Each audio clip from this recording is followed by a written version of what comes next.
So the Apple Watch Series 6, is it worth the upgrade? Well, in this video, I'll be sharing with you why I actually think it might not be the update for you, and I will be sharing who it actually might be for. So let's get right to it. What's up guys, it's your boy Noah. If it's your first time here, I make videos on the best tech and tips to help improve your health and productivity. If this sounds interesting to you, go ahead and hit that subscribe button. So what's really new with the Apple Watch Series 6? So first off, it has a new S6 chip, which basically means that you're gonna have better battery life, faster performance, you can run more apps at the same time. Then you also have a updated heart rate sensor, which is also now a blood oxygen sensor, so now you can have better sleep tracking, and also you can measure how much oxygen is within your blood. The other two updates are the fact that you have two new colors, which are the product red and the blue aluminum, and then lastly you have the updated bands, which are the solo rubber loop as well as the braided loop. To be honest, it's very minor, and if you look at the other options that Apple released alongside the Series 6, you might be wondering, is it even worth paying the extra money for? First off, looking at the SE, which is basically what I think is the Series 5 with just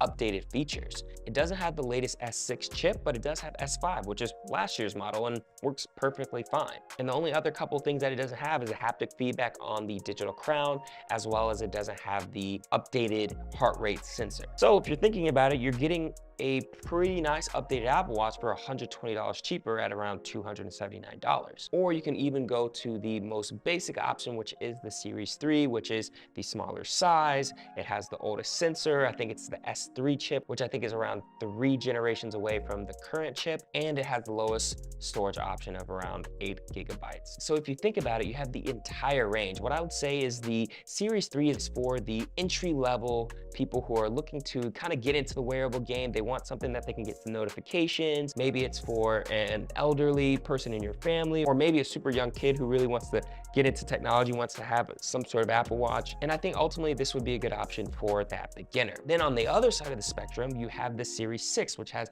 all the latest features, the latest tech, so the updated chip and the blood oxygen sensor. This is for somebody who wants the latest and the greatest, and they know what they want. They know they want the latest Apple Watch that has all the features. And then you have the middle group, which is the SC, which I actually think a lot of people sit in this camp. It's around $120 cheaper, but you're getting most of the things that you see in the S6. It's just you're missing like the blood oxygen sensor, maybe not the haptic feedback, which I don't even use anyway. So you're really getting a really good watch for a pretty good price. You can actually probably use that extra $100 to $20 to buy a band, maybe a case or a screen protector for your watch. So I think that this is an option that is really good for a lot of people. And you're probably asking me, so Noah, why did you get the Series 6 instead of getting the SE? Well, I was coming from the Series 4. I didn't upgrade last year because I didn't think there was that much of a change. And when the Series 6 came out, I was like, okay, I'm 2 generations behind.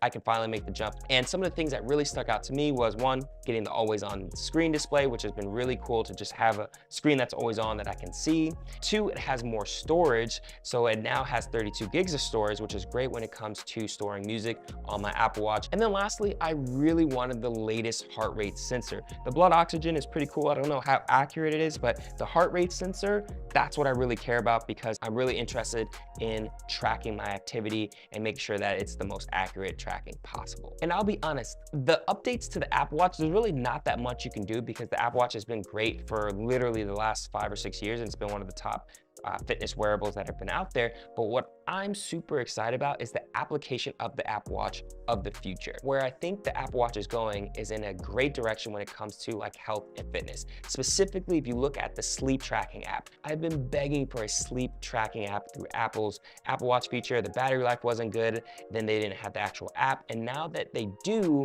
I think this is gonna be super game changing and really, to me, put this over any type of Fitbit device because now it can track sleep. And then the second thing that I'm super excited about is the Fitness Plus. Now you already know I'm gonna be making a review on this as soon as it comes out, but this is Apple's new fitness program, similar to the Peloton app, where they're gonna be giving workouts each and every week. They have some of my favorite trainers on there, like Bettina Gozo, and literally I am super pumped for it. You're gonna be able to track all your workouts, and it works perfectly with the Apple Watch, where you can see your activity levels on the screen, how many calories you're burning. It gives you a little bit of extra motivation with some of the animations that pop up. But honestly, this is gonna be one of those, I think, game-changing features for Apple if they do it right. So that wraps up today's video. Question of the day: which watch are you gonna upgrade to? Are you gonna go to the Series 6 or the SE, or you guys just go to the Series 3. Let me know in the comment box below. I hope this video was extremely helpful. If it was, go ahead and compile that like button, subscribe if you haven't already, and I'll catch you guys later.